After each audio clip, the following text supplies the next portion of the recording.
Hey learners, hope you all are doing well. Welcome back to my sessions. Guys, previous 2 sessions में हमने 35 MCQs complete किए, right? तो continuing with that, हमारा target है 100 MCQs, isn't it guys? तो उन्हीं MCQs को आज के सेशन में आगे बढ़ाते हैं. आई एम श्योर आप लोग सब ये MCQs एंजॉय कर रहे हैं. काफ़ी लोगों ने ये MCQs ट्राई करके भी देखे रहेंगे, राइट और नो? क्लियर? मैं अगेन बता रहा हूँ, ये काफ़ी यूज़ होगा आपके प्लेसमेंट्स के समय, राइट? जिनको अभी ये पेपर है एकेडमिक में, उस समय भी ये यूज़ हो जाएगा. क्लियर? तो चलो विदाउट वेस्टिंग टाइम आज का सेशन शुरू करते हैं with 36th question. Previous 2 session में हमने 35 क्वेश्चंस कंप्लीट किए थे. तो आज हम लोग नेक्स्ट क्वेश्चन की तरफ कंटिन्यू करते हैं. 36th क्वेश्चन देखो, एकदम सिंपल क्वेश्चन है. s इक्वल टू एक स्ट्रिंग दिया है एंड हमने जस्ट एक कैपिटलाइज नाम की मेथड कॉल की है. ओके, कैपिटलाइज ये स्ट्रिंग क्लास की मेथड है.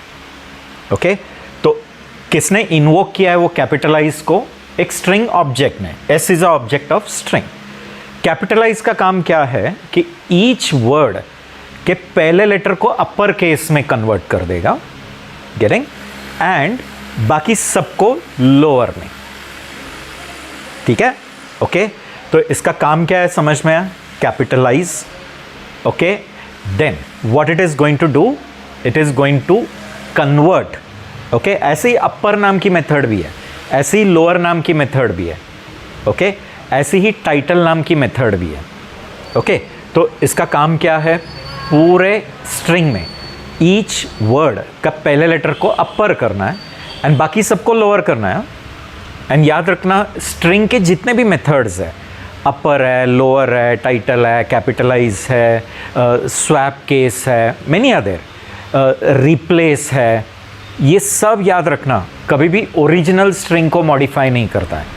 ये हमेशा न्यू स्ट्रिंग ला के देगा. Okay, it will always give you a new string. It will never modify the original string. I hope it is clear. तो इस केस में ये ए कैपिटल होने वाला है, बी सी स्मॉल रहेगा, एंड डी ई एफ के केस में डी वैसे भी कैपिटल है, ई एफ स्मॉल हो जाएगा. तो that is D option. Isn't it? Just we will check this. I'll change the color. Okay, option number D. आपको चाहिए तो मैं इसका डेमोन्स्ट्रेशन भी दिखा देता हूँ. देखो, अपने आइडल एनवायरनमेंट में ही ले लेते हैं. S equal to, okay, suppose हम इधर हेलो वर्ल्ड लेते हैं, HELLO स्मॉल कर देता हूँ, वर्ल्ड का WORLD, something like that. Okay, इधर देखो, S डॉट अपर अगर लिखते हो तो ये पूरा ही अपर केस में कन्वर्ट हो जाएगा.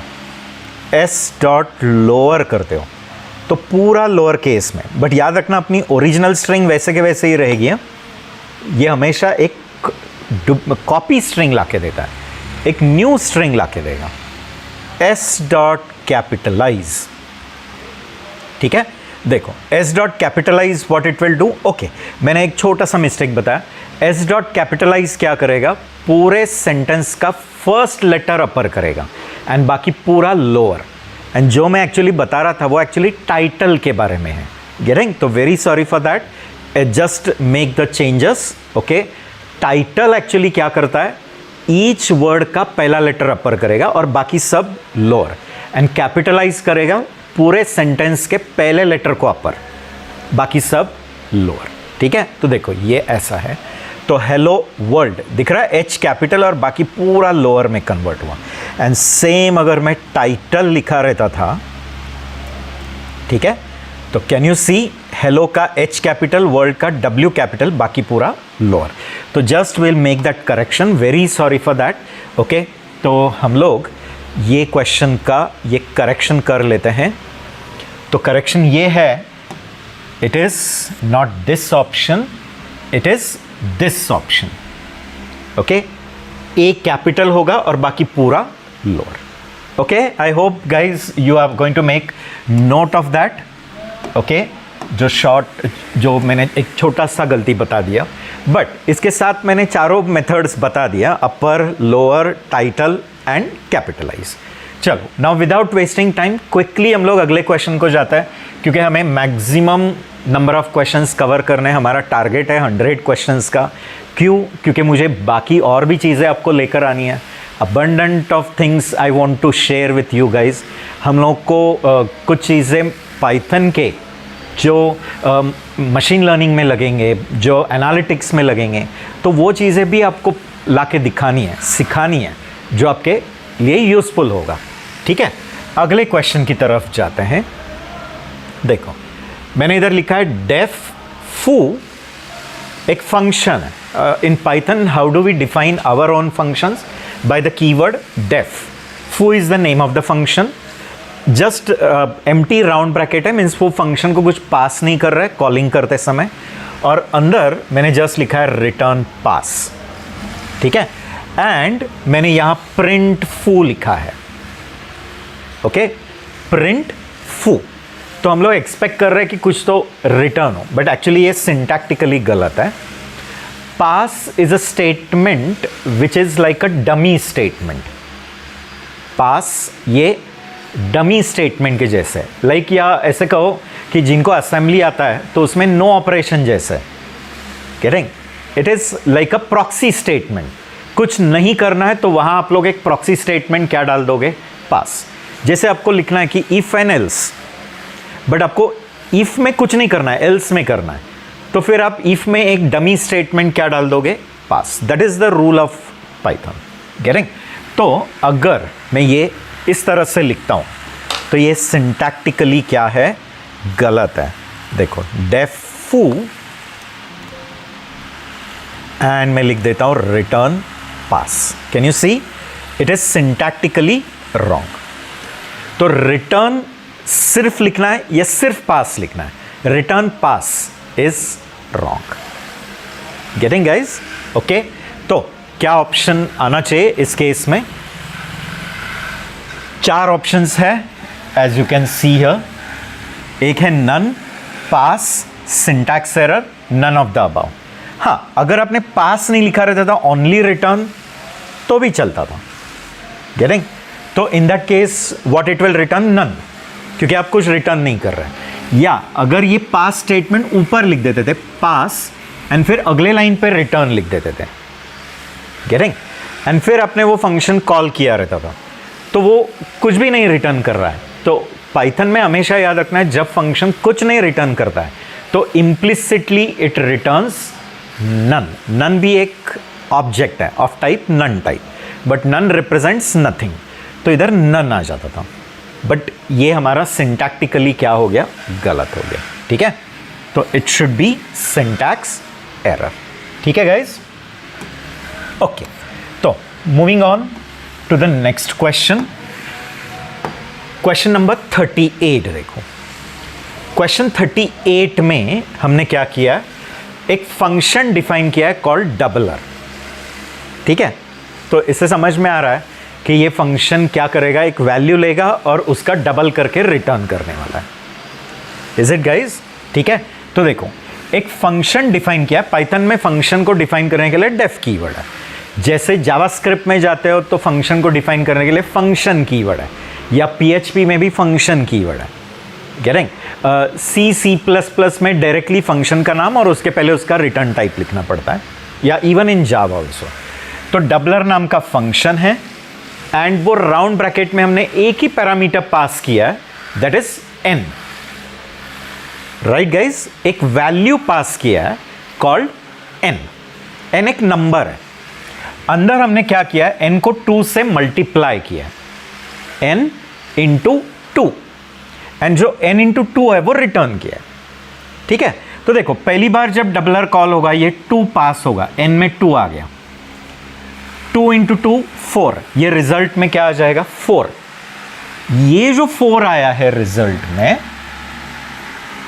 ठीक है, ये 4, यही 4 अभी नेक्स्ट टाइम कॉल करते समय। फंक्शन लिखने का वही तो फायदा होता है। फंक्शन लिखने का इंटेंशन क्या है? To do the reusability of the code. जो भी कोड हम लिखते हैं वो कोड हमें अगेन अगेन यूज करने मिलना चाहिए।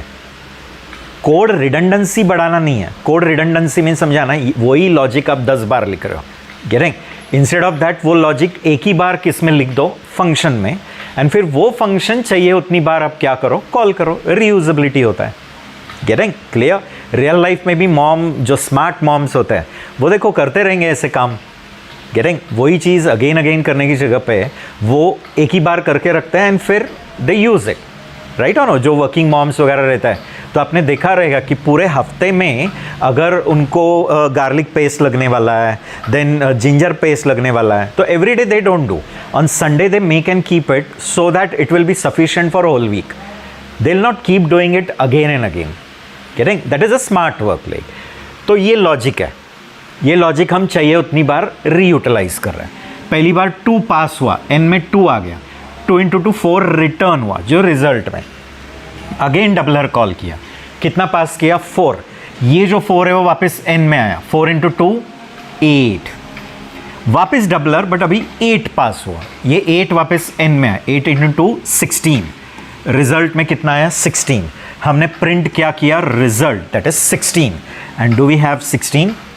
यस। वेरी सिंपल क्वेश्चन, ठीक है? जस्ट चेक करना था कि रिपीटेड कॉलिंग के समय कैसे वैल्यू पास हो रहा है, कैसे वैल्यू रिटर्न हो रहा है, ठीक है? पहली बार हमने एक hard coded value, constant value 2 पास की, वो 2 n में आया, 2 × 2 4, वो रिजल्ट रिटर्न हुआ जो रिजल्ट में कलेक्ट हुआ। वही 4 अपने वापस डबलर कॉल करते समय डबलर को अगेन कॉल किया है, ये लॉजिक वापस एग्जीक्यूट होगा। लॉजिक डिफाइन हुआ एक बार, एग्जीक्यूट हुआ कितनी बार, 3 time. That is the benefit of user defined functions, that you define the logic once and reutilize it as many times as you want by calling it that many times, ठीक है? तो ये जो 4 है वो जो पास होगा वही 4 इधर n में आएगा, 4 × 2 8, वो रिटर्न हुआ, वो रिजल्ट में वही रिजल्ट वापस पास किया, 8 × 2 16, रिजल्ट में 16 आया, वो रिजल्ट आपने प्रिंट किया। That simple, isn't it guys? Yes, I hope it is very much clear to you, ठीक है? Then we will move to next question। चलो, जितने ज़्यादा से ज़्यादा questions देखेंगे हम लोग उतना हमारे लिए फ़ायदे का है, right or no? As much knowledge as you can gain is useful for you only, right? Coming to this question, ठीक है? देखो, यहाँ पहले हम लोगों ने एक लिस्ट बनाया है और उसका रेफरेंस x में। अज्यूम करो कि ये एक लिस्ट है जिसमें वैल्यू 1 है, 2 है, 3 है। एक्चुअली वो 1 भी एक ऑब्जेक्ट है। Everything is a object in Python. Python is a pure object oriented.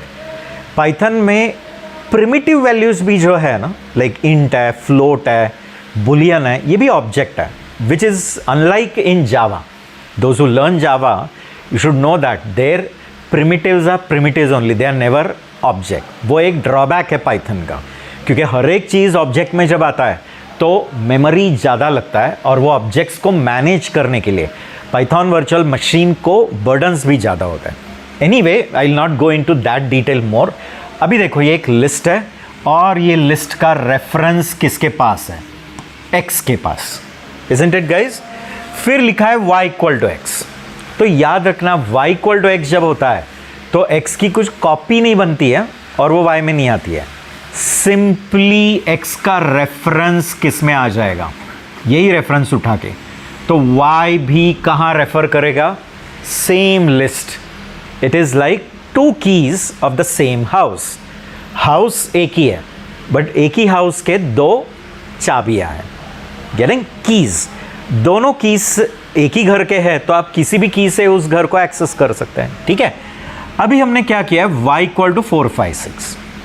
ऐसे सिचुएशन में क्या होगा, और एक लिस्ट क्रिएट होगा 4 5 6 और उसका रेफरेंस किस में जाके स्टोर किया, y में। तो y में जो पुराना रेफरेंस था वो लॉस हुआ, पुराना रेफरेंस इस लिस्ट का था ना, वो चला गया और उसमें ये नया लिस्ट का रेफरेंस आ गया। Getting guys? ठीक है?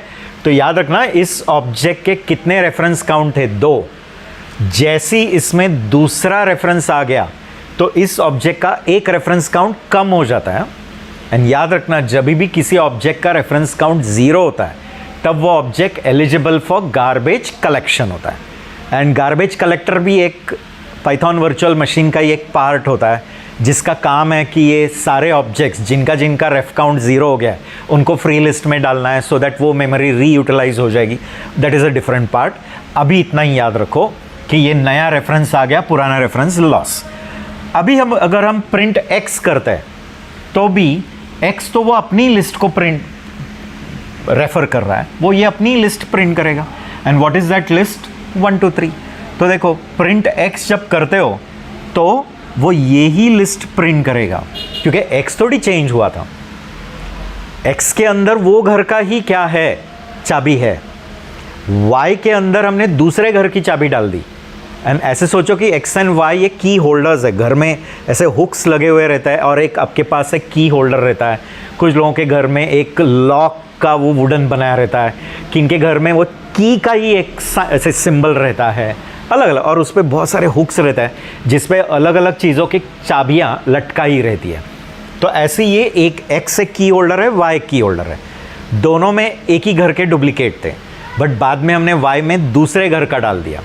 बट x तो अपने ही घर को रेफर कर रहा है, तो जब प्रिंट x करोगे ये अभी भी यही प्रिंट होगा, दैट इज 1 2 3। ओके गाइज, ठीक है। ये कॉन्सेप्ट तो समझ में आया, इसको और ज़्यादा अभी इलैबोरेट करने की ज़रूरत नहीं है। जस्ट हम मूव करते हैं अगले क्वेश्चन की तरफ, that is question number 40। Okay, अभी इसमें थोड़ा रिकर्शन का कंसेप्ट है। Recursion means function giving call to itself, recursive functions. अगर आपको रिकर्शन एंड रिकर्शन के ऊपर डिटेल चाहिए, you can go to our YouTube channel. इधर यूट्यूब चैनल का लिंक है, उस पर एक प्रॉपर लेसन है ऑन रिकर्शन, एंड फिर रिकर्शन कैसे चलता है, फिर रिकर्शन के कुछ एग्जाम्पल्स है, रिकर्शन के लिए क्या क्राइटेरियाज होता है कि एवरी रिकर्सिव फंक्शन के गुड क्वालिटीज़ होता है। तो 2 पार्ट होता है, एक होता है एक basis part. Basis part means वो कंडीशन जिसके वजह से रिकर्शन रुक जाएगा, एंड दूसरा होता है आइटरेटिव पार्ट जिसमें वो फंक्शन अपने आप को कॉल कर रहा है अगेन, बट वो इस तरह से अपने आप को कॉल कर रहा है कि वो इवेंचुअली बेस की तरफ जा रहा है, बेस के पास जा रहा है, दूर नहीं जा रहा है। It is going near to base. Okay, तो इतना ही याद रखो, जब फंक्शन अपने आप को ही कॉल करता है तो उसको हम क्या कहते हैं, रिकर्सिव फंक्शन। ओके गाइज, तो इधर देखो एक फू नाम का एक फंक्शन लिखा है जिसको 2 वैल्यू पास किया है, एंड हमने अंदर चेक किया है, देखो कि अगर a 0 हो गया है तो b को रिटर्न करो। a अगर क्या हुआ है 0 देन रिटर्न b। इसका मीनिंग ऐसे है, that is return b if a equal to 0, otherwise give call to foo again. Means वो प्रॉब्लम ने ही अपने ही छोटे वर्जन के प्रॉब्लम को पैदा किया, बर्थ दिया। A problem has given birth to a problem only. The main problem and the smaller problem type is same. देखो मेन प्रॉब्लम फू है एंड छोटा प्रॉब्लम भी फू ही है, सिर्फ उसको जो पैरामीटर्स है वो बदल गए हैं, बट वो इस तरह से बदला है कि वो नियर टू बेस की तरफ जा रहा है। ठीक है, तो इसका कॉलिंग सीक्वेंस कैसे होगा देखो। ठीक है, पहली बार जब फू कॉल हुआ है, देखो प्रिंट फू 2050। फर्स्ट टाइम जब फू कॉल होगा, मैं इधर एक्सप्लेनेशन दे रहा हूं, देखो 2050 फर्स्ट टाइम कॉल हुआ, फू 2050। उस समय a में 20 है एंड b में 50 है। ये लोकल वेरिएबल्स है, पैरामीटर्स जो पास होता है वो लोकल होता है, वो उस फंक्शन के लिए ही रहता है। मीन्स अगर वो फंक्शन ने अपने आप को वापस कॉल किया तो अगले कॉल का a भी अलग रहेगा, उसने वापस अपने आप को, तो उसका ए बी अलग रहेगा, भले नाम सेम है बट ए बी के कॉपीज वापस बनते जाएंगे, ये याद रखना। तो फू 2050, ठीक है, अंदर आए। Is your a 0? Is 20 0? No. तो वो अपने आप को ही वापस कॉल देता है। देखो कैसे, रिटर्न एंड ये फू, केयरफुली देखो, B mod A that is 50 mod 20, B mod A. तो व्हाट इज 50 मॉड 20? 50 को 20 से डिवाइड किया तो रिमाइंडर कितना आएगा? 10। Is it? 50 में 22 टाइम्स जाएगा तो रिमाइंडर 10, ठीक है। एंड ए कितना है? 20 है। ये ए था ना, वो इधर आ जाएगा। देखो बी मॉड ए कॉमा ए, तो इस समय का ए जो है वो इधर आ जाएगा और इस जगह पे इन दोनों का मॉड आ जाएगा, ठीक है। अभी ये फू जब तक कुछ लेकर नहीं आता है तब तक ये रिटर्न तो होने वाला नहीं। ये रिटर्न किसके लिए रुका है? इसका कुछ आंसर आएगा तो मैं कुछ रिटर्न करूँ ना।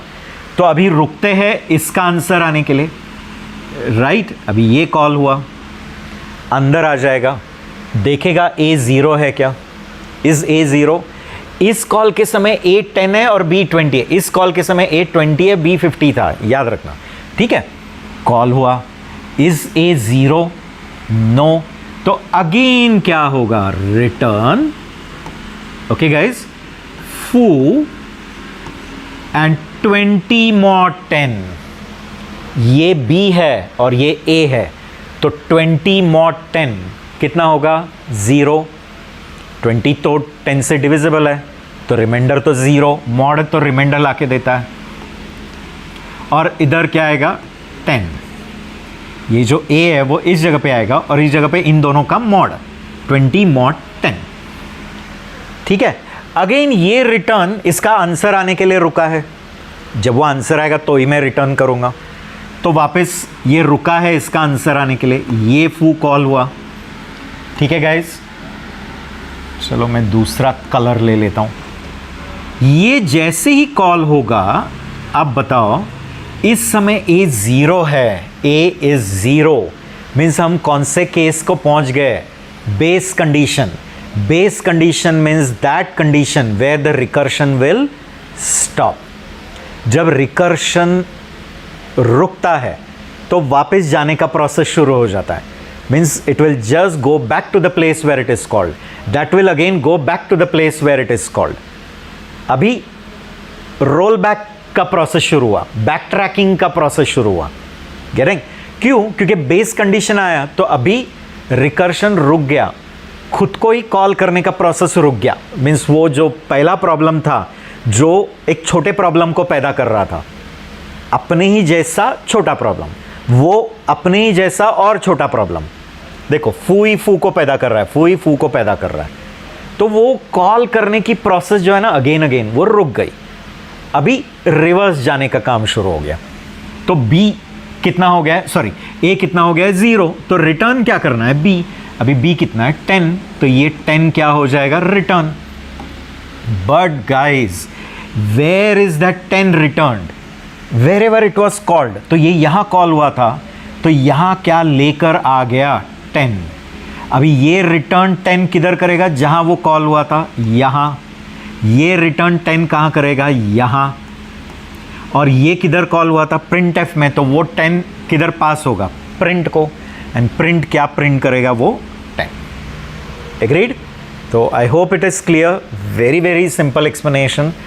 इफ यू हैवेंट अंडरस्टूड, वापस एक बार रिवाइंड करो, पॉज लेके वापस समझ लो, ये कंसेप्ट समझना चाहिए। तो 2050 ए 0 नहीं है, इसलिए वो वापस फू को ही कॉल देगा, जिसमें ए कितना होगा? इन इस 50 मॉड 20, 50 मॉड 20 इज 10, एंड ये जो ए है वो इधर बी बन जाएगा।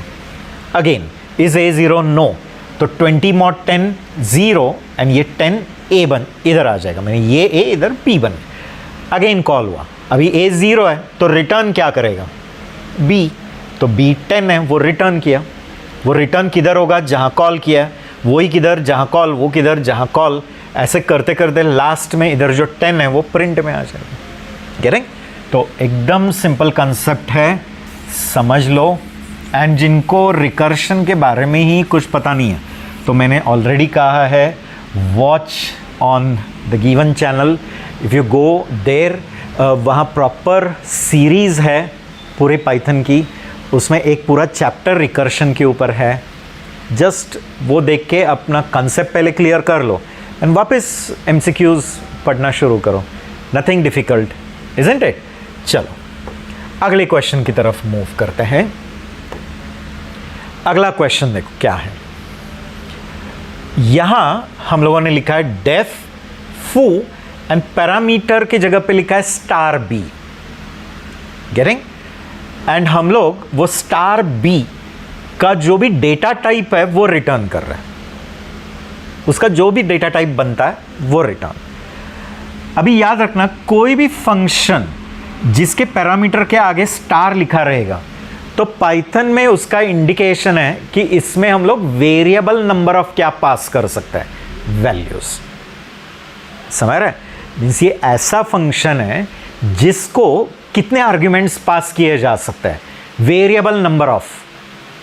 You understanding?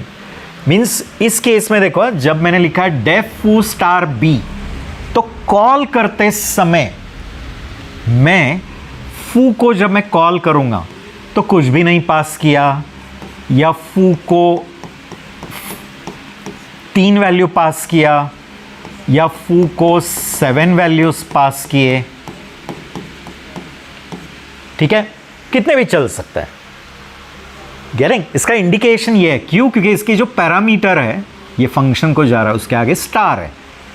ठीक है, तो जब भी पैरामीटर को स्टार रहता है तो समझ लेने का कि ये वो फंक्शन है जो कॉलिंग के समय कितने आर्ग्यूमेंट्स लेने वाला है, वेरिएबल नंबर ऑफ। आर्ग्यूमेंट का काउंट फिक्स नहीं है, कितने भी। तो होता क्या है कि जब आप कॉल करते हो ना और कितने भी आर्ग्यूमेंट पास करते हो, तो होता क्या है, ये जितने भी आर्ग्यूमेंट आप पास करते हैं ये सब पैक हो जाते हैं, पैक। गेटिंग? पैकिंग कंसेप्ट त्यौहार के समय आता है ना, जब हम लोगों को स्वीट्स एंड ऑल, हम मराठी में हम कहते हैं फराळ, तो जो फराळ बनता है तो आपके बहन भाई कहाँ US में रहता है, UK में रहता है, तो उनको पार्सल करके भेज देना पड़ता है। राइट और नो? क्लियर? तो फिर मॉम ने जो भी बनाया XYZ, क्लियर, शंकरपारी बनाया है, करंजी बनाया है, चकली बनाया है, सो मेनी थिंग। तो उन सब चीज़ों का आप लोग अलग अलग जो वैल्यूज़ रहेंगे, वैल्यूज़ मीन समझ में आया ना, अलग अलग जो बंडल्स रहेंगे उनको आप सब एक अच्छे से बॉक्स में डाल के फिर वो पैक करके भेज देते हो। यहाँ भी क्या होता है, ये जो अलग अलग वैल्यूज़ है ये सब पैक हो जाता है into a tuple, always a tuple, and ये टपल बाद में इधर बी में आ जाता है। एंड बी टपल है इसलिए अंदर आप फॉर लूप से वो एक एक वैल्यू एक्सेस कर सकते हो। As it's a tuple, can you use a for loop of Python? क्योंकि पाइथन का फॉर लूप ही बेसिकली किसके लिए है? टू ट्रैवर्स अ ग्रुप और अ कलेक्शन और अ इटरेबल और अ सीक्वेंस। राइट और नो? तो इन शॉर्ट मुझे बताओ, भले हमने इधर कॉल करते समय कुछ भी नहीं पास किया तो भी ये पैरामीटर के आगे स्टार है, मीन्स ये बी का डेटा टाइप क्या रहेगा? Class tuple. गेटिंग? ओके, तो जब वो क्लास टपल, ये जो स्ट्रिंग है ये रिटर्न कर देगा, और वो ये हमने प्रिंट किया, तो इसमें से क्लास लिस्ट आएगा, क्लास टपल आएगा, नन आएगा, या सिंटैक्स एरर। तो it will be class tuple. You can do and see. Getting? But इसका मीनिंग क्या है ये समझ में आया ना, कि जब भी पैरामीटर के आगे स्टार रहेगा तो वो पैरामीटर एक टपल है, और उसका मीनिंग ये है कि कॉल करते समय इस पैरामीटर में ग्रुप ऑफ वैल्यूज आने वाला है। तो वो एम्प्टी भी तो हो सकता है, जैसे इधर एम्प्टी है, एम्प्टी टपल रहेगा। कुछ भी हो, हमें रिटर्न क्या करना था? बी को रिटर्न करना है, या बी का डेटा टाइप? बी का डेटा टाइप, और उसका डेटा टाइप है क्लास टपल। ओके, तो this is also clear to you? Quite simple question. चलो अगले क्वेश्चन की तरफ मूव करते हैं। ठीक है, क्वेश्चन नंबर 42 को जाते हैं। Which of the following expressions result in an error, check करो। ओके, ये कास्टिंग फंक्शंस है। Casting means converting a string to another data type, जैसे string to float, string to integer, string to float, string to integer. Getting? अभी फिलहाल हम बोल सकते हैं कि स्ट्रिंग को अलग अलग डेटा टाइप में कास्टिंग, बट अगर object oriented point of view अगर देखोगे ना, तो ये रिस्पेक्टिव क्लास के कंस्ट्रक्टर्स है। रिस्पेक्टिव क्लास के कंस्ट्रक्टर्स जो ये पैरामीटर ले रहा है और उस पैरामीटर को अंदर एक ऑब्जेक्ट में स्टोर करेगा एंड वो ऑब्जेक्ट रिटर्न होगा। गेटिंग? वैसे अगर सोचोगे तो अब बट एकदम अंदर जाना नहीं है, हम लोग ऐसे सोच सकते हैं कि ये कास्टिंग फंक्शन है। ठीक है? ओके, तो फ्लोट ऑफ अ स्ट्रिंग, ये जो स्ट्रिंग है इसमें 12 एक लीगल नंबर है, तो ये कन्वर्ट करके क्या लाके देगा? 12.0। ठीक है, दिस इज लीगल। ओके, यहां भी देखो इंटीजर ऑफ 12, तो जस्ट 12 लाके देगा। फ्लोट ऑफ 12.5, 12.5 लाके देगा। बट ये केस में जब हम लिख रहे हैं ना इंट ऑफ 12.5, तो इंटीजर क्या बोलता है कि मैं स्ट्रिंग को किस में कन्वर्ट करके देता हूं? इंटीजर में। बट वो स्ट्रिंग के अंदर एक लीगल इंटीजर होना चाहिए। इंट का काम क्या है कि स्ट्रिंग को किस में कन्वर्ट कर देना है? इंटीजर। बट वो स्ट्रिंग के अंदर क्या होना चाहिए? Legal integer. बट ये इंटीजर नहीं, ये फ्लोट है। गेटिंग? इसलिए यहां क्या देगा?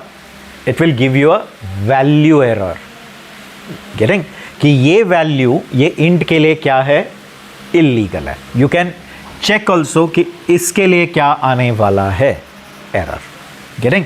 तो why it is? Because int says, अभी देखो अगर हमने int of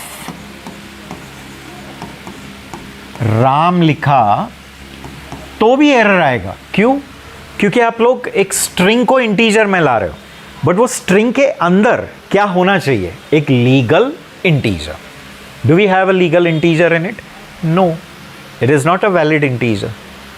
is it a valid integer? No. Getting? तो 12.5 भी एक क्या नहीं है? Legal integer. For your reference I show you the output over here. देखो, int string 12.5, does it give a value error?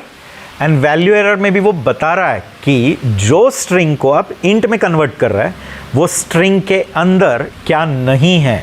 see valid base 10 number।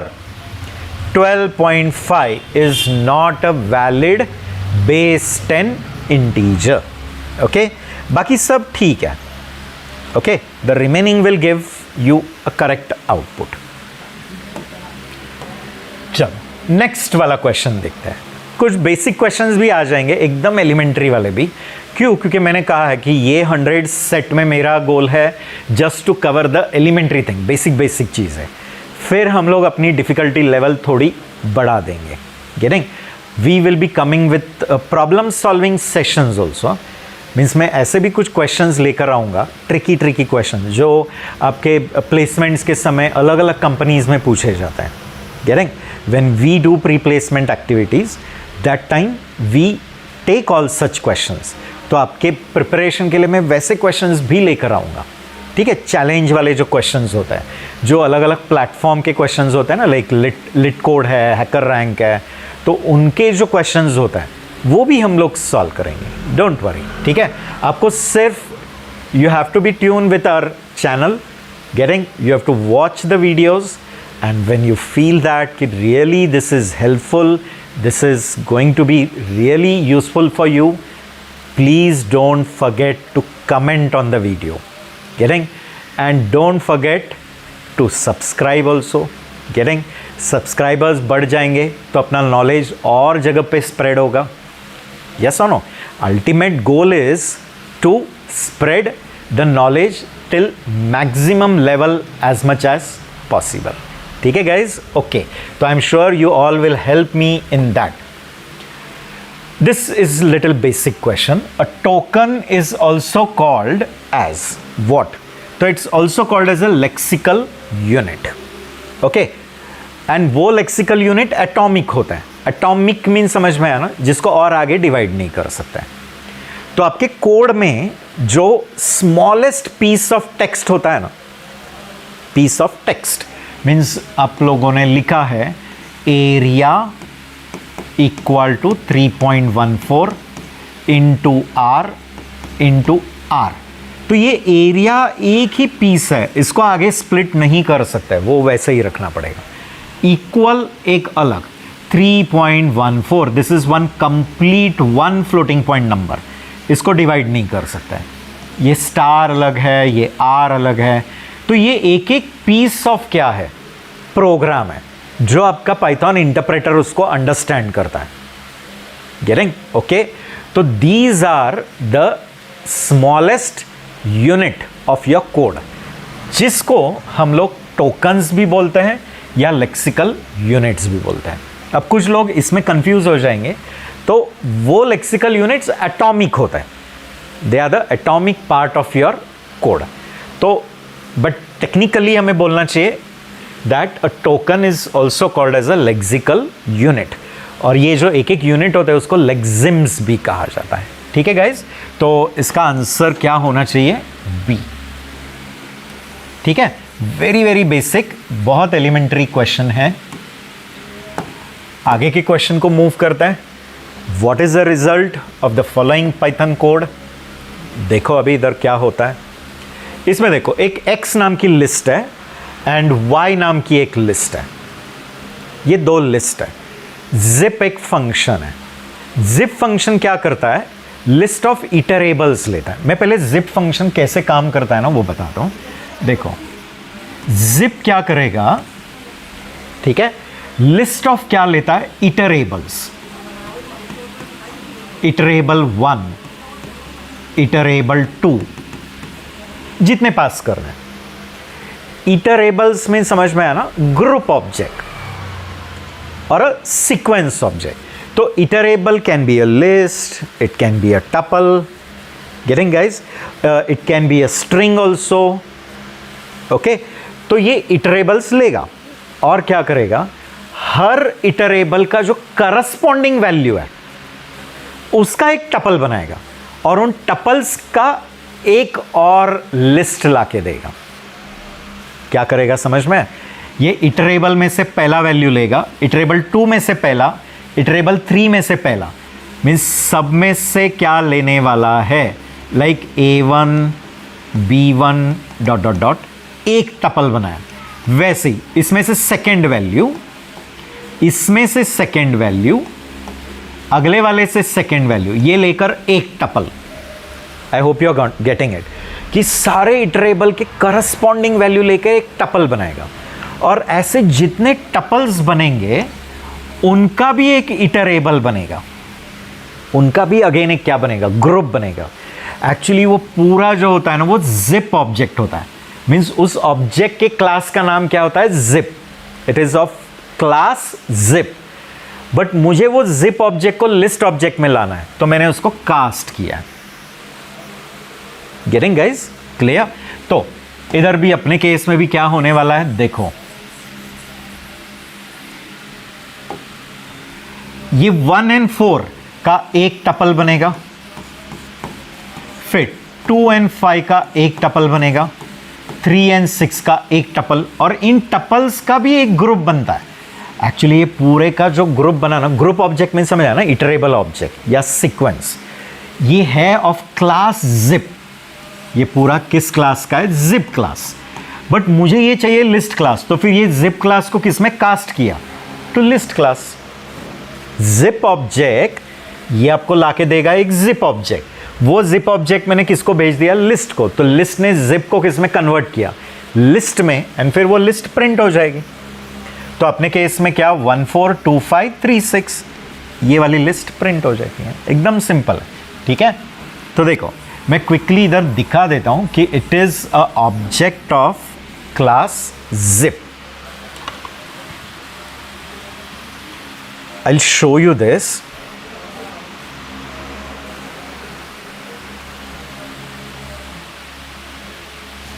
अब ये output देख सकते हैं. मैं x इक्वल टू 1 2 3 रखता हूँ, y इक्वल टू 4 5 6 रखता हूँ.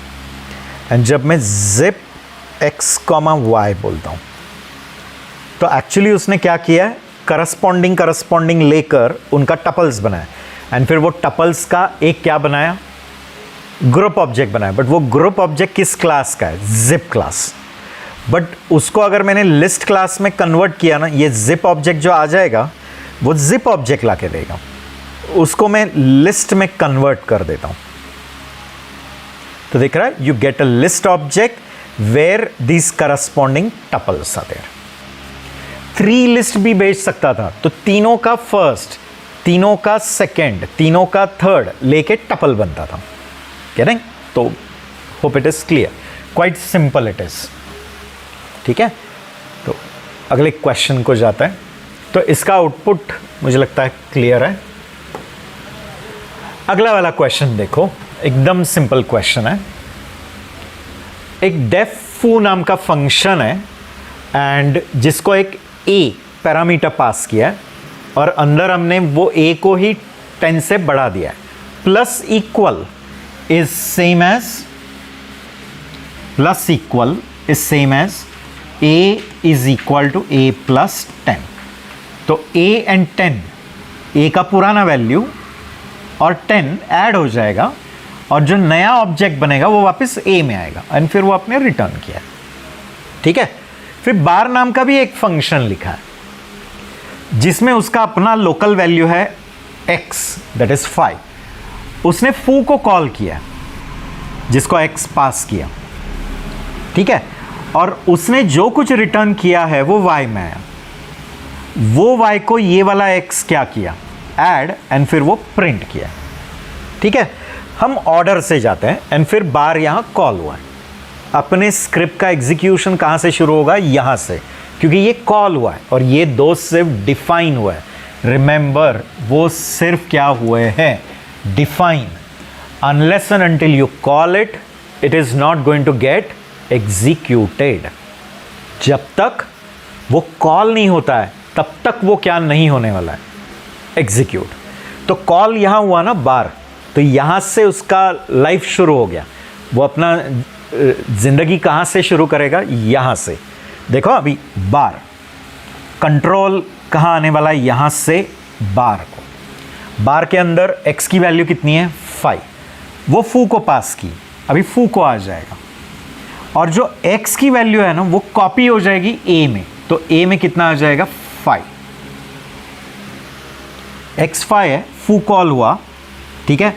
कॉल हुआ तो इसका एग्जीक्यूशन सस्पेंड हुआ और उसका चालू हो गया. याद रखना, जब एक फंक्शन दूसरे फंक्शन को कॉल करता है तो जिसको कॉल किया है उसका एग्जीक्यूशन चालू होता है एंड जिसने कॉल किया है वो सस्पेंड होता है. सस्पेंड मीन्स टाइम बीइंग के लिए वो कुछ नहीं कर रहा है क्योंकि अटेंशन उसके पास चला गया. कंट्रोल यहाँ आया, x5 था वो a में आया. अब बताओ 5 + 10 15, वो वापस a में ही रखा. तो a कितना हो गया, 15. वो रिटर्न हुआ तो वो रिटर्न हुई जो वैल्यू है वो इसमें आ जाएगी ना, 15. Right no. x5 था, वो 5 पास हुआ, वो यहाँ आ गया. a में 5 + 10 15, वो वापस a में. अभी a 15 है बट वो 15 रिटर्न हुआ. वो वापस जब आएगा तो आते समय 15 लेकर आएगा. वो 15 किस में आ गया, y में. अभी x plus equal to y, तो x 5 है, y 15 है. 5 + 15 20. वो x में x कितना हो गया, 20. वो 20 प्रिंट हुआ एंड ये भी ख़त्म हुआ, यहाँ आ जाएगा. तो टोटल क्या प्रिंट हुआ, 20. तो 15 20 25 30, इसमें से क्या प्रिंट होगा, 20. तो मुझे लगता है समझ में आया. पहले बार कॉल यहाँ आ गया, उसका लोकल वैल्यू x5 है. फिर बार सस्पेंड फू कॉल, बट जब फू के पास जाएगा तो जाते समय x की वैल्यू लेकर जाएगा, कितनी, 5. वो a में आ गई. a में ही कितना ऐड किया, 10. तो 5 में 10 15. वो 15 रिटर्न किया, वो वापस आया, वो आते समय 15 जो लेकर आएगा वो y में, आने के बाद हमने x एंड y को ऐड किया, तो x 5 है, y 15 है, 15 एंड 5 20, x में ही रख दिया और वही x प्रिंट किया एंड वो ख़त्म, बैक। क्लियर? तो very very basic question it was, but again it was about functions, that how functions are called, how values are passed, how values are returned, getting उसी concept पे ये question. चलो ये next वाला बताओ अभी, ठीक है? You will tell me the next question. ये माई लिस्ट है, इसमें वैल्यूज कितना है 1 2 3 4 5, ओके। अभी याद रखना है कि माई लिस्ट में से 1 से लेकर 4 तक, ठीक है? तो ये 0 है, ये 1 2 3 एंड 4। हमेशा याद रखना जब भी स्लाइसिंग कॉन्सेप्ट होता है ना, slicing, okay, start and and, उसमें एंड कभी भी इंक्लूसिव नहीं, एक्सक्लूसिव। तो 1 से लेकर 4 मीन्स इतना ही, ठीक है? इतने वैल्यूज की अगेन एक डुप्लीकेट लिस्ट बनेगी। You understanding? मीन्स पहले एक लिस्ट तो थी हमारे पास, ओके, क्या है? 1 object, 2 object, 3 object, 4 object, 5 object. इन ऑब्जेक्ट्स की एक क्या है? लिस्ट अवेलेबल है हमारे पास, 0 index, 1 index, 2 index, 3 index, 4 index. इसका रेफरेंस किसके पास है? My list. अभी हमने क्या किया, इसमें से 1 से लेकर 4 तक मीन्स ये 3 वैल्यूज की एक अलग कॉपी लिस्ट बनाई, जिसका रेफरेंस वापस किस में है? इन तीनों का रेफरेंस किस में आ जाएगा? और एक लिस्ट में आएगा, गेटिंग? 0 1 2, जो कितना है? New list. You understanding guys? ये 5 ऑब्जेक्ट्स इसमें थे, उसमें से 1 से लेकर 4 तक, 4 एक्सक्लूड, इन 3 ऑब्जेक्ट्स की अगेन एक न्यू लिस्ट बनी और वो न्यू लिस्ट का रेफरेंस न्यू लिस्ट के पास है। अभी हमने क्या किया? न्यू लिस्ट में अपेंड 6 किया, तो ये जो न्यू लिस्ट है इसमें मैंने एक किसको ऐड किया? 6, ठीक है? एंड फिर मैं दोनों लिस्ट का लेंथ प्रिंट कर रहा हूं, तो ये लिस्ट का लेंथ कितना है? कितने एलिमेंट्स है? 5, और उसमें से हमारे 3 ही आए थे, उसमें ये एक ऐड हुआ, तो इसका लेंथ कितना हो जाएगा? 4। उधर से वो 3 वैल्यूज ही इस लिस्ट में आए ना, तो इस लिस्ट में ये 3 ही वैल्यूज है, उसमें मैंने एक 6 अपेंड कर दिया।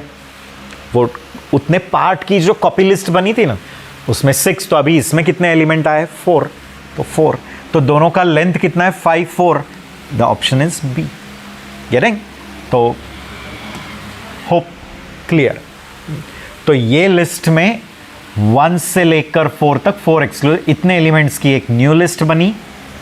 फिर वो न्यू लिस्ट में अपने 6 अपेंड किया, फिर दोनों लिस्ट का लेंथ देखा, ओरिजिनल लिस्ट का लेंथ 5 ही रहेगा, और इस लिस्ट में वो 3 वैल्यू प्लस 1, दैट इज 4, तो 5 एंड 4। लेंथ मीन समझ में आया? नंबर ऑफ एलिमेंट्स, ठीक है? सारे क्वेश्चन समझ लो, एक एक करके ये ईच एंड एवरी क्वेश्चन आप वॉच करो, करके देखो अपने मशीन पे, श्योर आपका कॉन्फिडेंस बढ़ेगा, ठीक है? एंड आपको डाउट रहेगा, sure comment, okay? We are there to help you, okay? अगला क्वेश्चन मूव करते हैं। नेक्स्ट क्वेश्चन देखो, डेफ फू, ओके, इसको पास किया है एक पैरामीटर, बट उसको एक डिफॉल्ट वैल्यू दी है। इसको हम कहते हैं फंक्शंस विद डिफॉल्ट वैल्यू। ऐसे कंसेप्ट को हम क्या कहते हैं? Functions with default value. देखो, अगर मैंने लिखा def foo x equal to 5, y equal to 2, नीचे कोड है, ऐसे फंक्शंस को हम कहते हैं functions with default value, meaning when you call them at that time, if you give the value, your value is replaced over here, but when you don't give it, it will use default. देखो, जैसे अगर मैंने फू call किया और मैंने कुछ भी नहीं पास किया तो ये डिफॉल्ट वैल्यू यूज करेगा। अगर मैंने लिखा foo 10 एक ही वैल्यू तो 10 5 की जगह पे जाएगा, बट दूसरा दिया नहीं है तो वो डिफॉल्ट 2 ले लेगा। एंड अगर मैंने लिखा foo 7,9 तो ये दोनों वैल्यू इस जगह पे आएंगे। तो अभी वो डिफॉल्ट नहीं, क्योंकि हमने पास किया है explicitly. When we have explicitly given it will use that value, but when you don't pass it will take which value? Default. ठीक है, बट अभी पाइथन का कंसेप्ट देखो आप। बट अगर आप डिफॉल्ट वैल्यू पास करें, बट वो भी एक लिस्ट है। डिफॉल्ट वैल्यू कौन है? एक लिस्ट। लिस्ट में समझा ना, एक ग्रुप ऑब्जेक्ट है। तब इसका बिहेवियर कैसे है वो भी केयरफुली समझ लो। हाँ देखो, सी पहले मैंने क्या कॉल किया? Print foo। Did I pass anything? No. तो will it use this default value? क्या है वो default value? Empty list. List है बट एम्प्टी लिस्ट। तो अंदर वो एम्प्टी लिस्ट में क्या ऐड कर देगा? 1। और वो एम्प्टी लिस्ट में 1 ऐड की हुई वो लिस्ट रिटर्न हो गई। तो अभी आपकी लिस्ट में कितने वैल्यूज हैं? That is 1। Okay guys, but जब सेकेंड टाइम आप foo कॉल करते हैं तो अभी ये डिफॉल्ट नहीं लेगा। क्यों? क्योंकि वो डिफॉल्ट क्या था? एक लिस्ट था। ठीक है, तो उसमें जो अपेंड किया हुआ है ना वो लॉस नहीं होता, वो वैसे ही रहेगा। तो सेकेंड टाइम जब foo कॉल करोगे तो यहां आते समय x क्या नहीं है? Empty list. x में क्या है? वो 1 है। अगेन उसमें क्या ऐड करेगा? 1 एंड वो रिटर्न। तो अभी जो नया लिस्ट रिटर्न होगा उसमें क्या रहेगा? 1 एंड 1 रहेगा। Getting? And it will return this thing. तो क्यों हुआ? क्योंकि उसका जो पैरामीटर है ना वो एक लिस्ट है। तो लिस्ट एक ग्रुप ऑब्जेक्ट है, वो पुराना वैल्यू क्या नहीं होता है? लॉस। गेटिंग? तो पहली बार कॉल करते समय x क्या ले लिया? Empty list. उसमें कितना ऐड किया? 1। तो रिटर्न क्या किया? 1। बट सेकेंड टाइम कॉल करते समय भी आपने कुछ पास नहीं किया, तो प्रीवियस कॉल के समय जो लिस्ट थी उसी में 1 ऐड। तो प्रीवियस कॉल करते समय अभी एम्प्टी नहीं है ना, अभी 1 है, उसमें और एक 1, तो 2 1s की एक लिस्ट रिटर्न हो जाएगी और वो प्रिंट हो जाएगी। करेंगे? ये मैं आपको कंफर्मेशन के लिए ये इमीडिएटली मैं ये करके दिखा देता हूँ। ठीक है,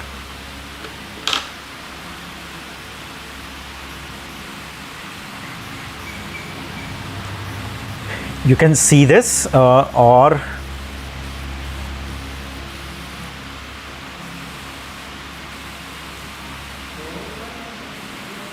see here, def foo x equal to empty list x dot append and 1 देता हूँ and return x। ठीक है, अब देखो मैं क्या कर रहा हूँ, print foo कुछ पास नहीं, is it returning list with only 1 value? But जब मैं वापस कॉल करता हूँ दिख रहा है वही लिस्ट में उसने 1 ऐड किया। You understanding guys? ठीक है, बट कभी कभी अब अभी कुछ लोग कहेंगे कि अगर मैंने, ठीक है, यहां कुछ वैल्यू पास किया, मीन्स अगर एक लिस्ट पास की तो उस समय जो हमने पास की वो ले लेगा, एंड जब वापस मैंने अगर कुछ नहीं पास किया तो क्या लेगा? तो उसके पहले वाला जो था ना उसको रीसेट हो जाएगा। देखो सी, जैसे अभी मैं foo एंड एक लिस्ट पास करता हूं जिसमें 10 है, अभी क्या होगा? Will it take that default? ये डिफॉल्ट वाला नहीं लेगा, एम्प्टी लिस्ट नहीं लेगा, हमने पास किया। तो हमने जो पास की हुई लिस्ट है ना 10, उसमें 1 ऐड करेगा, तो रिटर्न क्या करेगा? 10 1 वाली लिस्ट। बट जब मैं वापस क्या कॉल करता हूं, foo without anything, what it will do? It will take the previous one, means it will not reset it back to this. पहले कॉल के समय जो लिस्ट थी वो ही ले लेगा। समझा ना? क्योंकि कुछ लोगों को लगता है कि अभी foo 10 1 हुआ और वापस जब मैं डिफॉल्ट लेता हूं तो उसने ये वाली लेनी चाहिए। No, it takes back again the old list which was at the time of default. Default के समय जो आपकी लिस्ट थी वो ही ले लेगा। तो ये भी एक ध्यान में रखना, क्योंकि ऐसा भी कभी क्वेश्चन आ सकता है ना। ओके, ठीक है, चलो क्विकली अगला क्वेश्चन ले लेते हैं। तो इस क्वेश्चन में ये बी क्या रहना चाहिए, रिजल्ट। चलो 48 क्वेश्चन लेते हैं। अभी इसमें हम लोग देखेंगे defining one function inside another. Okay, function closures हम कहते हैं। ओके, तो it is defining one function inside another. देखो कैसे, आपने एक आउटर नाम का क्या लिखा है, फंक्शन, उसको कुछ वैल्यू पास किया, उसके अंदर और एक फंक्शन डिफाइन किया, फंक्शन के अंदर function define, which is possible only in scripting languages like JavaScript, PHP, Python, but means जो लूजली टाइप लैंग्वेजेस होता है ना, उनमें ही ये पॉसिबल है। Strict type languages don't support such thing, that is defining one function inside another. C++ में ये possible नहीं है। बट एनीवे, देखो, एक आउटर फंक्शन डिफाइन किया, उसको एक वैल्यू पास किया, उसके अंदर और एक फंक्शन डिफाइन किया called as inner. And inner क्या करता है कि उसको आया हुआ वैल्यू और उसके आउटर को आया वैल्यू दोनों का मॉड रिटर्न कर रहा है। बट याद रखो, ये जो इनर फंक्शन है, ठीक है, वो आउटर के अंदर डिफाइन किया है, बट अभी तक कॉल नहीं किया है। तो क्या करता है, ये जो आउटर है ना, ये इनर का सिर्फ ऑब्जेक्ट रिटर्न कर रहा है, मीनिंग वो फंक्शन का सिर्फ नाम रिटर्न कर रहा है। एंड पाइथन में याद रखना, फंक्शन का नाम भी एक ऑब्जेक्ट है ऑफ टाइप फंक्शन। ठीक है, तो देखो f इक्वल टू आउटर 5, तो ये जो 5 है वो आ गया x में। ठीक है, आउटर को ये 5 पास किया, वो x में, बट आउटर ने रिटर्न क्या किया है, ये जो फंक्शन हमने डिफाइन किया ना अंदर जो इनर फंक्शन, वो फंक्शन का ऑब्जेक्ट ही रिटर्न किया, जो किस में आया, f में। तो याद रखना, f and inner are one and the same thing. You understanding? Inner जिस फंक्शन का नाम है वो ही कौन है, f है। तो जब मैं f ऑफ 3 लिख रहा हूं, is same as writing inner of 3। You understanding? जब मैंने f ऑफ 3 लिखा, मीन्स मैं f नाम का क्या कॉल कर रहा हूं, फंक्शन, जिसको 3 पास कर रहा हूं। तो जब मैं f ऑफ 3 लिख रहा हूं, तो एक्चुअली f में कौन सा ऑब्जेक्ट ही आया है, इनर ऑब्जेक्ट। मीन्स इनर का जो रेफरेंस है वही किस में आया, f में। तो writing inner of 3 is same as writing f of 3, क्योंकि वही इनर रिटर्न हुआ जो किस में आ गया, f में आ गया। You understanding? अभी f ऑफ 3 जब होगा तो 3 किस में आने वाला है, y में।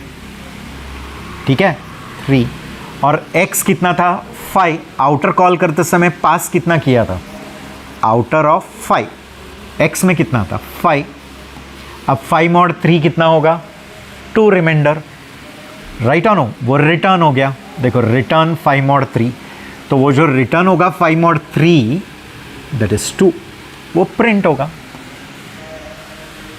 गेटिंग? बट इतना याद रखना कि आप ये जो इनर नाम का फंक्शन है वो डायरेक्टली आउटर के बाहर नहीं कॉल कर सकते थे। क्यों? क्योंकि इनर आउटर के अंदर है, तो उसका स्कोप आउटर के अंदर ही है। तो अगर आपको वो इनर को आउटर के बाहर एक्सेस करना है, तो आपको वो रिटर्न ही करना पड़ेगा। मीन्स हमने उसकी चाबी रिटर्न कर दी, किसको, किसी और को। अपने घर की चीज़ें हमें ही एक्सेसिबल है, बट कभी कभी आपको चाहिए कि वो नेबर को भी एक्सेसिबल, तो वो नेबर तभी एक्सेस कर पाएगा जब आप अपने घर की चाबी उनको देंगे ना। तो जब आप चाबी उनको हैंड ओवर करते हैं, तो now they are also able to access our house. तो देखो ये अंदर का जो इनर है, जब आप वो रिटर्न करता है, तो बाहर हमने वो f में कलेक्ट किया। तो जब मैं f ऑफ 3 लिख रहा हूँ, मीन्स एज गुड एज मैंने क्या लिखा, इनर ऑफ 3। तो इनर ऑफ 3, तो y में 3 आ गया। ठीक है, बट वो f जब हमने मिलाया था, एक्वायर, तो वो किसके कॉल से एक्वायर किया था, f आउटर के। तो आउटर को जो 5 पास किया था वही क्या रहेगा आपका, x रहेगा। You understanding? क्लियर? तो 5 mod 3 कितना आ जाता है 2, वो रिटर्न, वो प्रिंट, ठीक है।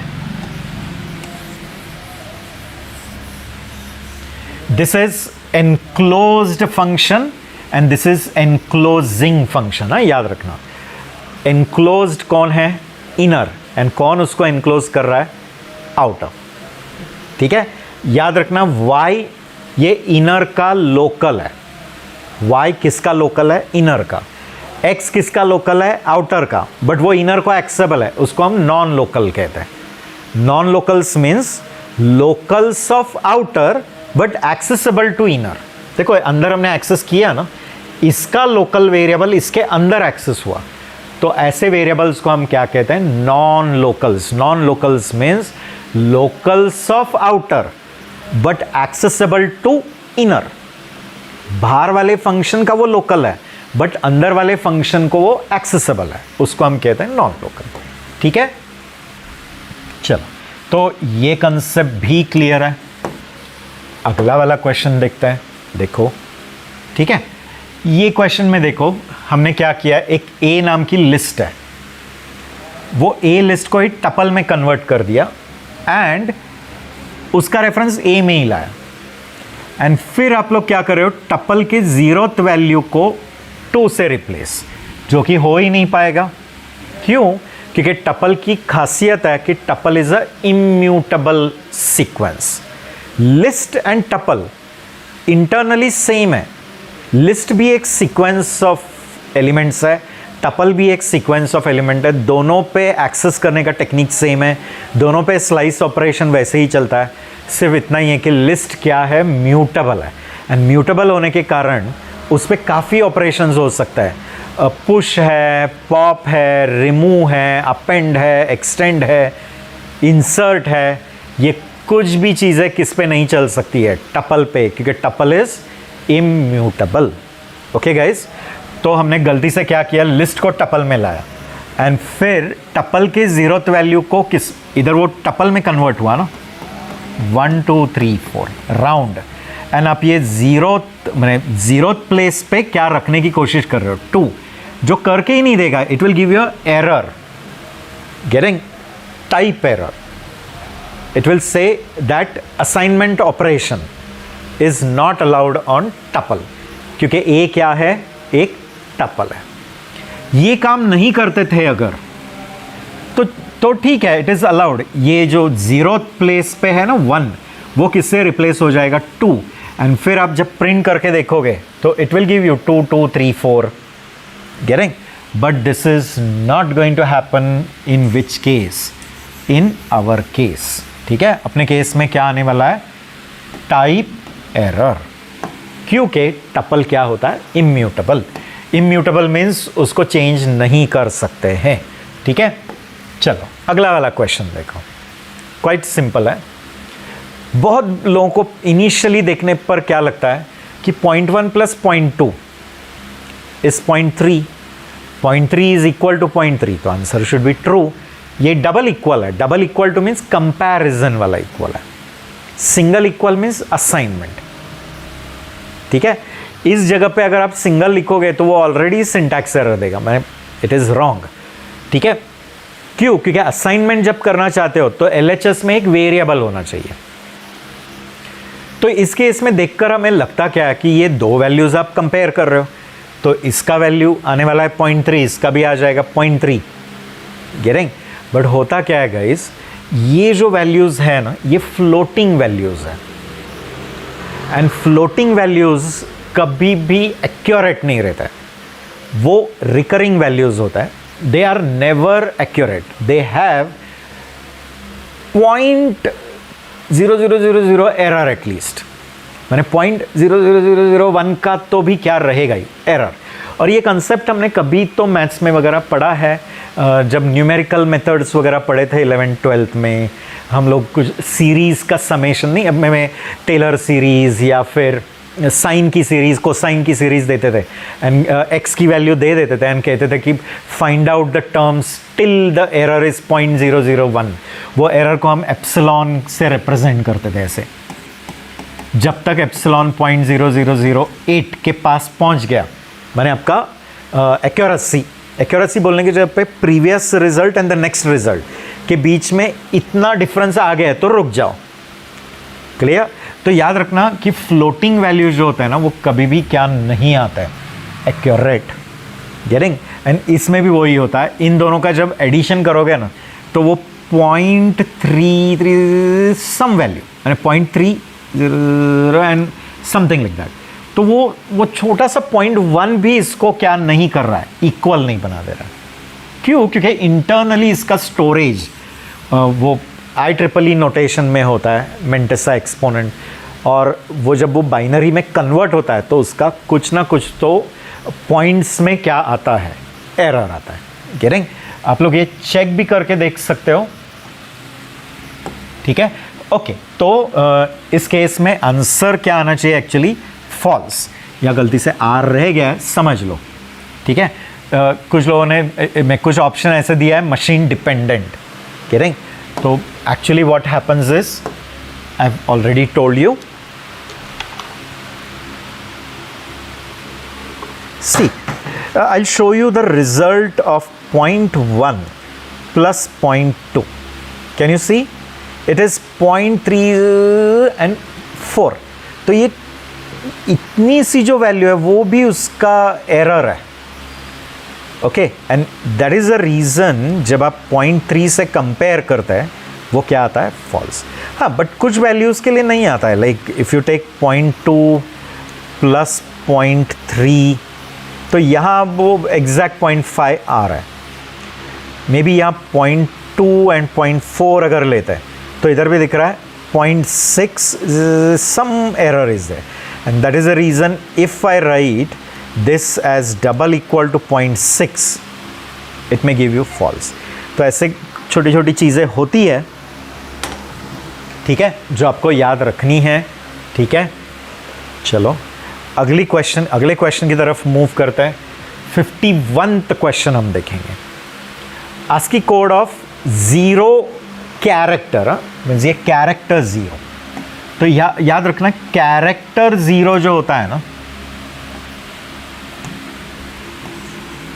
ठीक है, इसका ASCII वैल्यू 48 होता है। And in Python there are functions कि अगर आपको एक कैरेक्टर का ASCII वैल्यू चाहिए तो there is a function called ORD, ये ऑर्डिनल नंबर ला के देता है। मीन्स आपके कैरेक्टर सेट में इसका पोजीशन क्या है, तो ORD ऑफ 0 लिखा तो it will bring and give you 48। ऐसे ही रिवर्स उल्टा भी है, CHR एंड अगर मैंने 48 लिखा तो वो स्ट्रिंग 0 ला के देगा, उल्टा। मीन्स आप ASCII कोड दो, वो उसका करस्पॉन्डिंग अल्फ़ाबेट ला के देगा। लाइक जैसे मैंने लिखा ORD of capital A, it will give you 65, but if I write CHR of 65 it will give you string A। Getting clear? मैं स्ट्रिंग बोल रहा हूँ क्यों? क्योंकि पाइथन में character and string are not different, character and string are string only, everything is string, which is not true in Java or in C++. Rules are different. Every language is having its own rule. ठीक है? तो ASCII code of 0 is 48. Okay? Option number C. देखो मैं उसका भी आपको एक result दिखा देता हूँ। मैंने इधर लिखा CHR of 65. Can you see it is giving A? मैंने CHR of 48 लिखा तो भी वो आपको स्ट्रिंग 0 देगा, एंड ORD of A लिखा तो आपको 65 ला के देगा। ORD of 0 दिया तो आपको 48 ला के देता है। गेटिंग? तो hope this is also clear to you. तो हम लोग अगला क्वेश्चन देख लेते हैं। ठीक है, जितने पॉसिबल है उतने क्वेश्चंस हम कवर करेंगे। Okay, and accordingly we will move to the next questions. तो डिपेंड ऑन द टाइम, जितना टाइम परमिट करता है हमें, तो आज के सेशन में जितना पॉसिबल है उतने कवर करेंगे, नहीं तो हम लोग उधर एक पॉज लेंगे। लाइफ में भी जगह जगह पे पॉज लेना बहुत ज़रूरी होता है, राइट और नो। बहुत चीज़ें अगर आप कंटिन्यूसली करने लगते हो तो फिर वो बोरिंग हो जाता है, मोनोटोनस होता है। लाइफ में भी ऐसे ही होता है ना, रोज़ रोज़ काम किया तो कभी तो वीकेंड की ज़रूरत होती है, कभी तो एक वेकेशन की ज़रूरत होती है। यस, इसलिए तो कहा गया है ना कि अगर आप काम करते हो तो एक थोड़ा ब्रेक भी लेना चाहिए, कभी तो एक वीकेंड पे जाना चाहिए, कभी तो कुछ मंथ्स के बाद एक छोटे वेकेशन के लिए जाना चाहिए। You should always try that, तो यू गेट रीजुविनेटेड, वापस आप चार्ज हो जाता है। एंड चार्ज होता है तो वापस आप लोग और चीज़ें करने के लिए you get the spirit for doing some more things. So these are just life principles. I will give you that too along with the technical knowledge. तो अगले वाले क्वेश्चन को मूव करते हैं, 52th क्वेश्चन। देख, नंबर्स इक्वल टू, ये एक tuple है एंड ये टपल को हमने पास किया एक सॉर्टेड नाम के बिल्ट इन फंक्शन। सॉर्टेड एक बिल्ट इन फंक्शन है जो पाइथन ने दिया है, ठीक है। तो सॉर्टेड और ये टपल पास किया। ये सॉर्टेड क्या करता है, इन प्लेस सॉर्टिंग नहीं करता। It is not a in place sorting. In place sorting नहीं समझ में आया, ओरिजिनल लिस्ट को ही मॉडिफाई करेगा। No, it will give you a new list in which the elements are sorted, arrange हुए हैं। गेटिंग?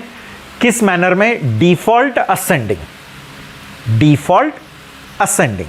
डिसेंडिंग चाहिए रहेगा तो इधर एक comma reverse equal to true लिख देने का, ठीक है।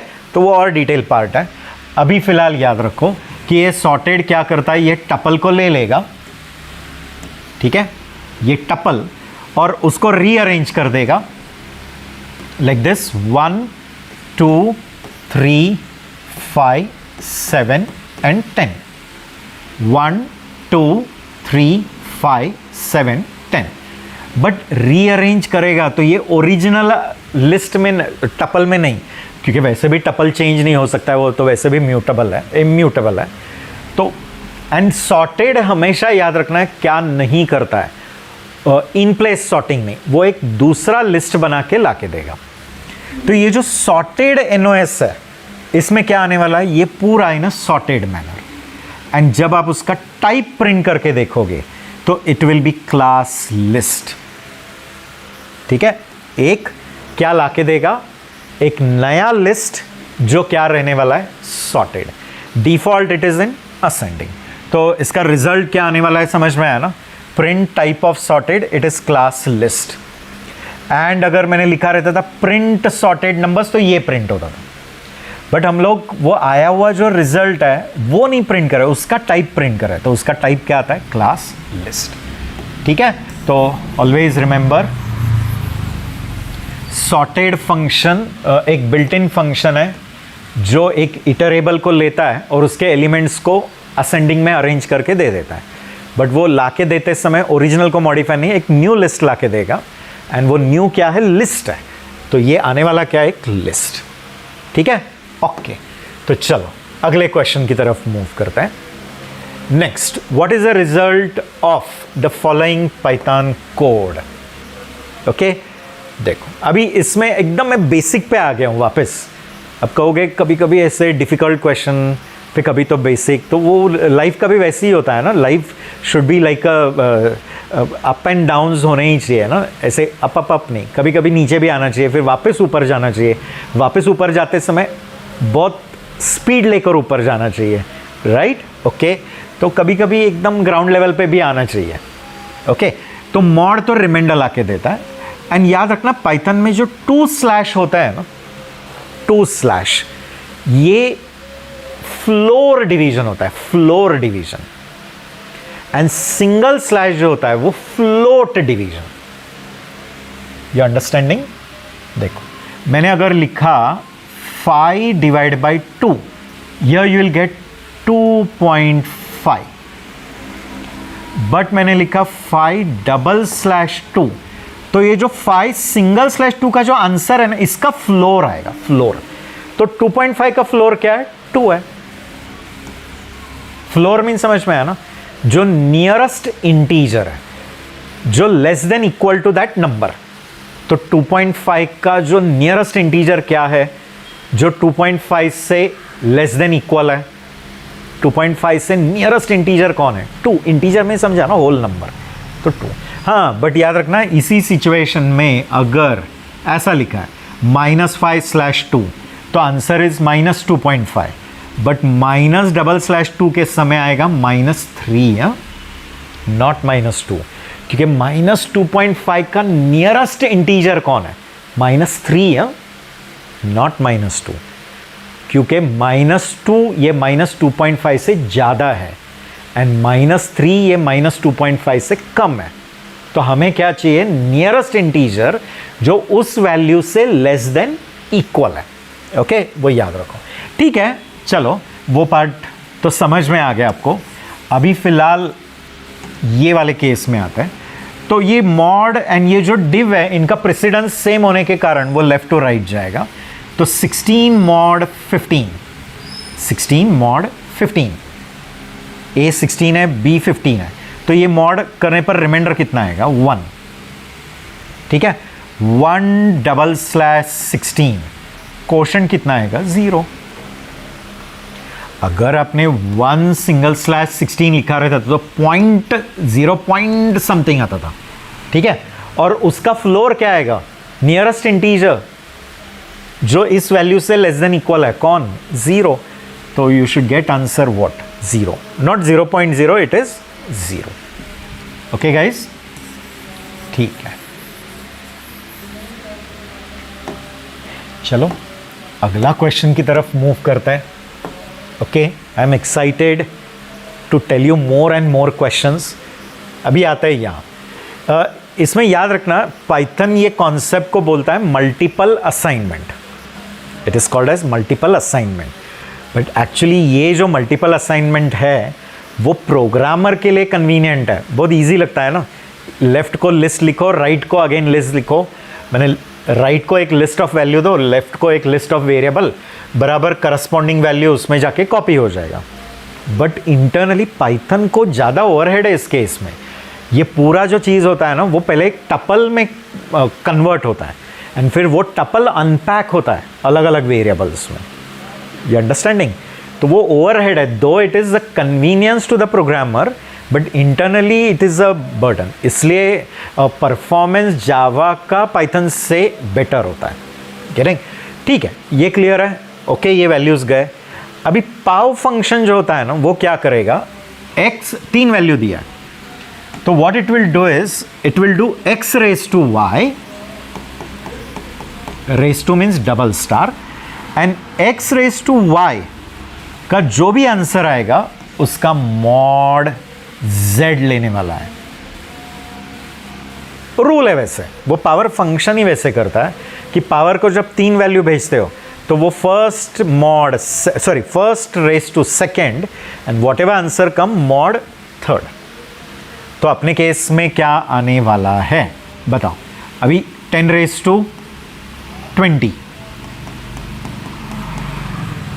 ओके, एंड मॉड क्या आएगा? 30। ओके, तो what should be the remainder? Tell me. Is it like okay 20 बहुत ज़्यादा हो गया, ठीक है। अगर मैं ले लेता हूँ 10^2 कितना आएगा? 100। 10^2 100। 100 mod 30 कितना आएगा? 10। इज इट राइट और no? Is it going to be 10? And if it is 3 तो 1000 होगा, बट 1000 mod 30 भी क्या आएगा? 10 ही आएगा। कुछ भी करो, एंड में क्या आने वाला है? 10। करके देखो, अगर आपने 1000 mod 30 किया तो भी 10 आएगा, 10,000 mod 30 किया तो भी रिमाइंडर क्या आने वाला है? 10। Getting clear? I hope you understanding. तो रिमाइंडर कितना रहना चाहिए? 10। ठीक है, तो any power you take, any power to the anything to the power 10. Okay, see, I'll give you a quick demonstration also for your convenience. तो 10 raised to 10 mod 30 कितना है? 33 are 90, रिमाइंडर इज 10। 1000 को भी 30 से करोगे ना तो भी लास्ट में 10 ही आएगा। See very quickly I will try to show you. देखो, अगर आपने 100 mod 30 लिया, कितना आता है? 10. मैंने अगर उसको 1000 किया तो भी 10. मैंने अगर 10,000 किया तो भी 10. तो actually 10 raised to 20 is going to be a very big number, but it is 1 followed by many zeros. 1 followed by many zero. देखो ना, 10 raised to 2 100 है, 10 raised to 3 कितना है? 1000 है, 10 raised to 4 कितना है? 10,000 है, 10 raised to 5 कितना है? 1 लाख है. तो हो रहा है क्या? 1 को ही फॉलोड बाई 0 है ना. कोई भी वैल्यू को 30 से जब मॉड करोगे तो रिमाइंडर 10 ही आने वाला है. ठीक है, तो इधर भी देखो आपका बेसिक क्या है? मैथमेटिक्स. आप मैथ्स में कितने परफेक्ट है ये सब प्रूव करता है. एंड इसलिए मैं हमेशा बताते रहता हूँ, those who are good in maths they are good in logic and they are good in programming. Getting means अगर आपको प्रोग्रामिंग वर्ल्ड में घुसना है तो आपका कोर क्या होना चाहिए? Means you should be originally कीन टुवर्ड्स मैथमेटिक्स. गेटिंग, कुछ लोगों ने किया रहेगा career without having a programming knowledge, but वो बहुत समय तक सरवाइव नहीं होता है. याद रखना, लंबी रेस का घोड़ा वही होता है प्रोग्रामिंग में जिसका मैथमेटिक्स अच्छा होता है. ठीक है, तो अगला वाला एक क्वेश्चन ले लेते हैं क्विकली. देखो, 0.1 प्लस 0.2 जस्ट नाउ हमने देखा था.